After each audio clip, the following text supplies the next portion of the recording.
নমস্কার বন্ধুরা, green life and gold dream চ্যানেলে আপনাদের সকলকে স্বাগতম।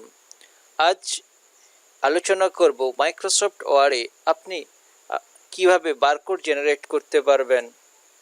আপনি সেটা আপনার কোনো প্রতিষ্ঠানের হতে পারে, আপনার আইডেন্টি কার্ডের হতে পারে, বা অন্য যে কোনো জিনিসের, তার পদ্ধতি নিয়ে আলোচনা করব। ফার্স্ট আমি মাইক্রোসফট 2016 ওপেন করে নিয়েছি। আপনারা 2016 থেকে 2019 যে কোনো ভার্সানে পেয়ে যাবেন এই অপশানটা। এখানে যাওয়ার পরে আমি ফার্স্ট ইনসার্ট দেখতে পাচ্ছি। ইনসার্ট থেকে মাই অ্যাট আইএনএস এক অপশান রয়েছে। তার আগে আপনাদের ইন্টারনেট কানেক্ট করে রাখতে হবে। আমি মাই অ্যাট আইএনএস তে ক্লিক করলাম। এখানে যাওয়ার পর আমার অলরেডি এই QR4 অফিস অ্যাড করা রয়েছে। আপনাদের থাকবে না, সেক্ষেত্রে স্টোর অপশানে গিয়ে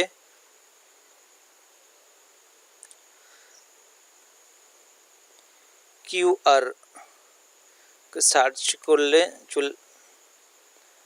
চলে আসবে QR4 অফিস। দেখতে পাচ্ছেন এটা লেখা রয়েছে QR4 অফিস।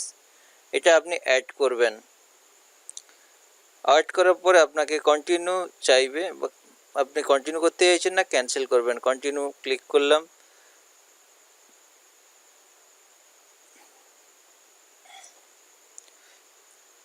এখানে একটা QR খুলে গেছে, ওপেন হয়ে গেছে। ঠিক আছে, তো এখানে QR আমি আমার যে লিঙ্কটা রয়েছে, আমার ইউটিউবের লিঙ্কটা, এটা আমি কপি করে নিয়েছি। কপি করে উপরে পেস্ট করে দিলাম।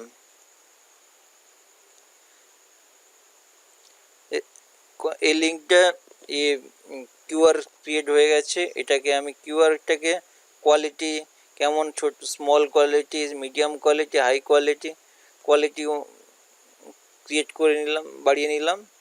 এরপর আমরা সাইজ ছোট রাখবো কি বড় করব তার উপরে ডিপেন্ড করবে। আমি যে মিডিয়াম সাইজের রয়েছে, এবার আমি বড় করতে পারি সাইজ অনুযায়ী, যেমনটা আপনার প্রয়োজন তেমনটা সাইজের আপনি করে নেবেন। তারপরে যদি আপনাদের এখানে ব্ল্যাক অ্যান্ড হোয়াইট কালারে রয়েছে, আপনি কালারও চেঞ্জ করতে পারেন। হোয়াইটের জায়গায় রেড দিতে পারেন। দেখতে পাচ্ছেন কীরকম হচ্ছে।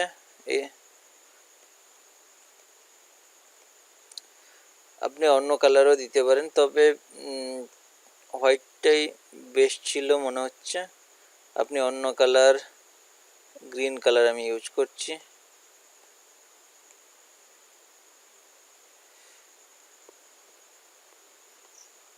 দেখছেন কেমন লাগছে?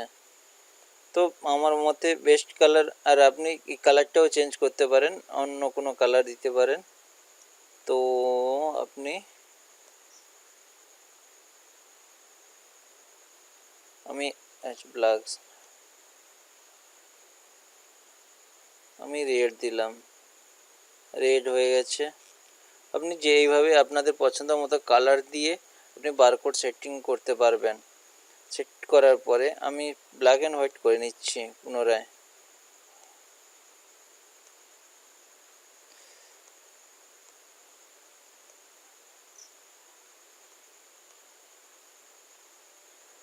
দিয়ে ইনসার্ট করব। ইনসার্ট করার সঙ্গে সঙ্গে বারকোড MS ওয়ার্ডে চলে এসছে। আমি এখান থেকে যাব লেআউট থেকে সিলেক্ট করলাম, তারপরে যাব লেআউট থেকে ওয়েব টেক্সট থেকে in front of the text করে নেওয়ার কারণ এটা মুভমেন্ট করতে সুবিধা হবে, ইজি হয়ে যাবে, যে কোনো জায়গায় মুভ করতে অসুবিধা হবে না।